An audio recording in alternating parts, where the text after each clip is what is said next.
jël 2 ans yi fàttalee léegi bu dee États-Unis dañuy jël loolu yëpp dajale ko ñu ne la ata yenul moo tax nga mën a gis un américain wala kooku xam ne dañ koy condamné 100 ans. oui 100 ans oui. loolu la mais du laay moo naan soo defee li 100 ans déedéet da ngay def ay jëf suñ ko dajalee ñu reconnaître le coupable ñu la voilà kaay fii am nga 1 an fii am nga 10 ans fii am nga 30 ans léegi ñu dajale loolu c'est ça le cumul des peines. mais ici non nous c'est la confusion des peines. on prend la peine maximale. et on abandonne le reste. merci Thioune donc am na yeneen point yu ñuy xaar waxtaan wi ngi sori mu ñeeloon premier point bi nga xamante ni moom lañ ubbee ak gan gi ci vote bi nga xamante ni te moo amoon ci pencum ndaw réew mi. alors dañ bëgg a aborder gan gi parce que am na yeneen dossiers judiciaires yi ñu dese Abdoulaye vers la fin mais dañ bëgg a ñëw ak moom ci crise bi nga xamante ni moo am au sommet de l'État gis nañ samedi bi jàll coalition Diomaye président amal ak ndaje moom moo ko jiite woon ànd ko ñoom Mimi Touré ak Abdourahmane Diop ak kàddu yu fa jib waaye de l'autre côté tamit gis nañ Pastef tamit ci feuille de route gu bees yi nga xamante ni mi ngi koy déployer ci seen wàllu jaayum carte waaye lépp li ne sunu kanam mooy échéance yi électorales yi am ñu ne xëy na séparation bi léegi acté wu na yow à votre niveau ci expérience gi nga am ci état moo xam sur le plan institutionnel wala politique qu'est-ce qu'on peut retenir fi mu ne nii ci diggante ñaari kilifa yooyu noonu lii nii dund ci réew mi. le premier réflexe bi nga xam ne bi daal moom laa jëkk a am ci affaire boobu. mooy li dox seen diggante ñoom ñaar. lu warutoon a nekk la. am na ay incidences ci suñu réew. parce que actuellement ku ko wax ak ku ko waxul xam nga ni le pays est à l'arrêt. l'investissement mënut a dox. Sénégalais yi ñu ngi anxieux ñu ngi posé wu ay questions parce que. bu problème amee au sommet de l'État dafay répercuter wu ci toute la structure aujourd'hui yow boo nekkoon un investisseur nga ñëw di rencontrer actuellement un ministre mais sa xel boo defee sax ay enquête de sécurité tu ne viens pas au Sénégal pour commencer soo defee ay enquête de sécurité doo ñëw Sénégal doo fi investir mais su fekkee da nga ñëw quand même ba par force nga ñëw ministre bi nga toog di waxante ak moom da ngay daal di toog di wax naan waaw mais kii fu mu féete est-ce qu'il est avec le président est-ce qu'il est avec le premier ministre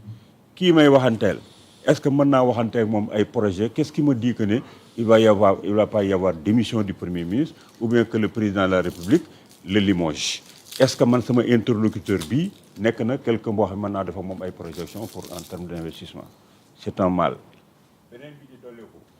waxuñu sax seen politique publique ci débat yi kenn defu benn débat sur les politiques on passe tout notre temps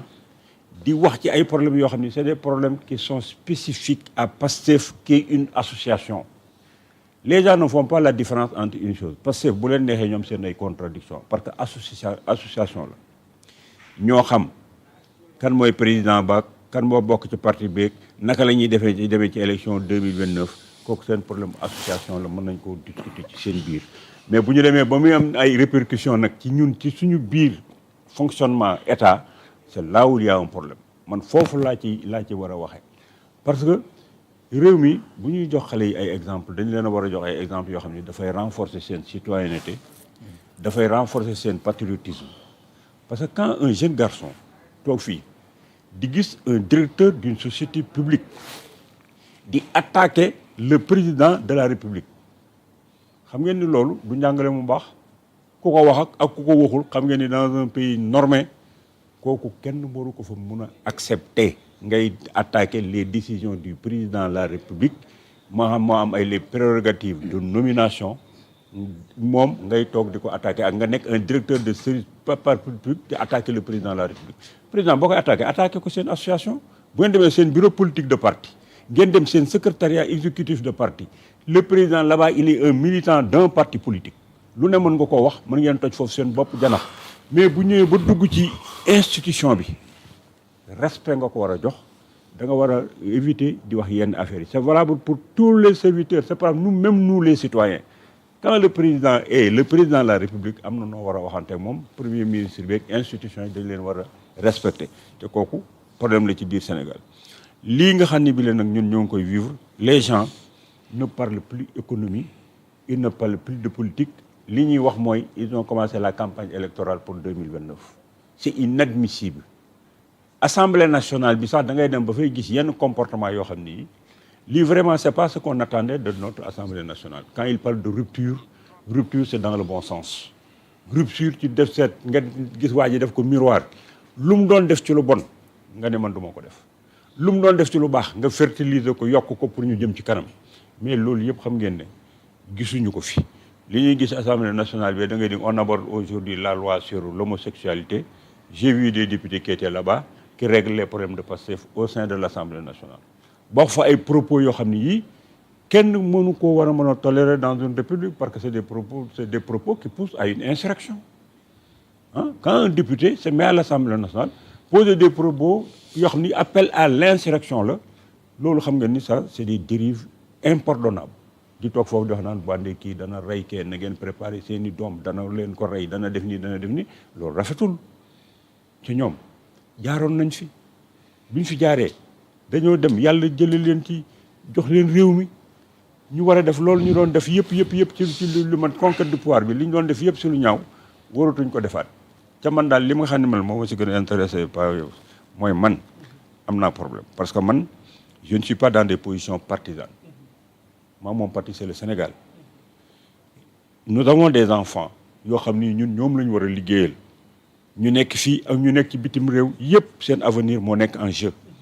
mais on ne pense pas aux générations futures on ne pense même pas aux générations actuelles parce que si vous prenez les jeunes qui sont chez Pastef nga jël les jeunes qui sont chez Benno Bokk Yaakaar et les jeunes qui ne font pas de la politique actuellement ñoom ñëpp ils sont pas dans la production ñoom ñëpp a sonn ñoom ñëpp ñu ci bëri nekk ay chômeurs au lieu que ñu wax les problèmes d'emploi les problèmes de formation pour que ñu fexe pour que réew mi ñun teg nit ñi ñu am bànneex bu ñu bëggee faju bu ñu bëggee jàng bu ñu bëggee lekk gis nga critères yooyu tant que réglé wuñ ko on est en train de créer les conditions objectives d'une révolution ou bien d'une révolte loolu nag ñëpp ci war a taxaw pour que ñii nga xam ne bi ñoom la yàlla jël jox leen réew mi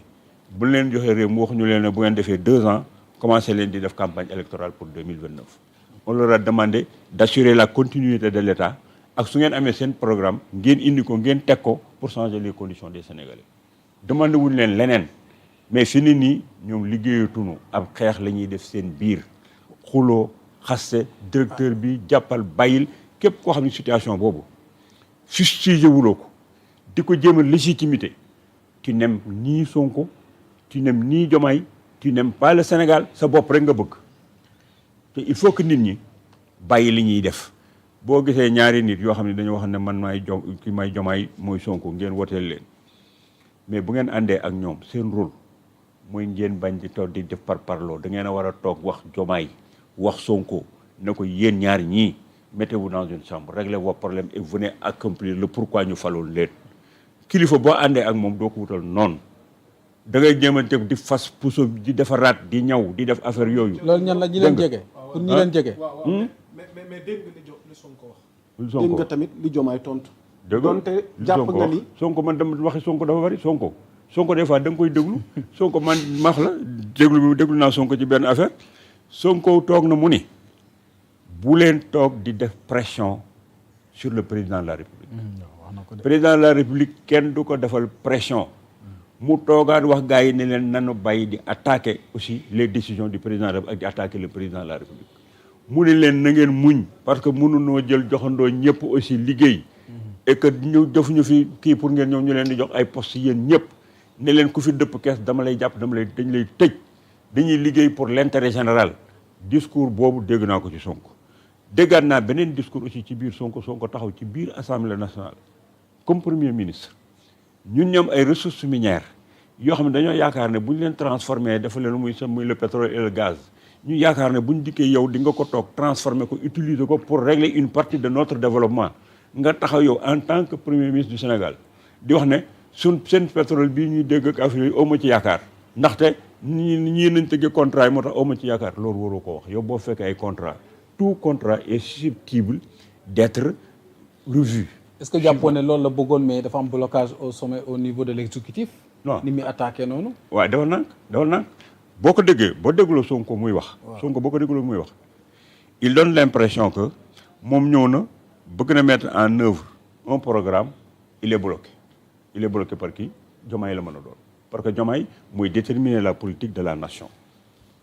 nommé ko comme premier ministre lii doon waru gaayu Sonko mooy lenn le président de la République à déterminer la politique de la nation m'a choisi comme premier ministre pour que ma appliquer la mise en œuvre bu fekkee dañoo bëgg wax ne dañoo bëgg a nekk ci état normé Sonko li ko Diomaye jox comme programme la war a appliquer su fekkee li ko Diomaye jox comme programme moom neexu ko bëgg ko appliquer ca bëggoon na koo def neneen il n'est plus le premier ministre du Sénégal dafa war a démissionner. Ah bon nañu wax ne dëgg man soo ma demee premier ministre nga déterminer une politique de la nation ne man naa ko appliquer te d'accorduma ci kon nu ma koy appliquer lu ma d'accordul naa ko fa bàyyi nga jox ko keneen koo xam ne bu dikkee moom dina ko appliquer. wante joxul mais il donne l'impression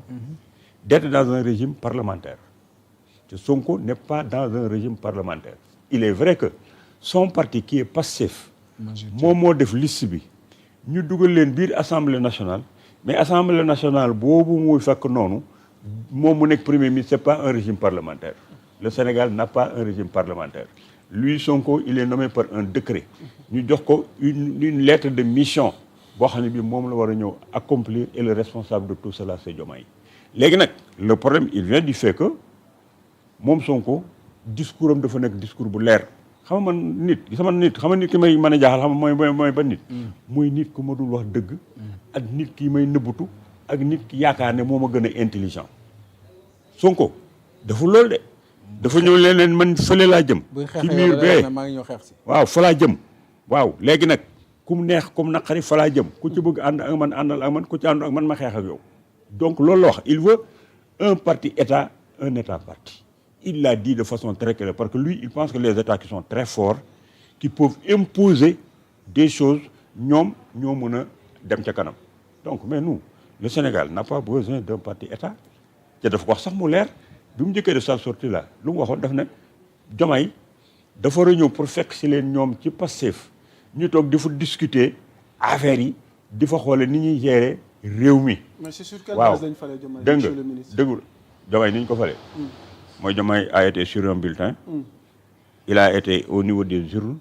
Les Sénégalais ont pris le bulletin de Diomaye l'ont mis dans l'urne ils en ont fait un président de la République il a prêté serment. quand il prêtait serment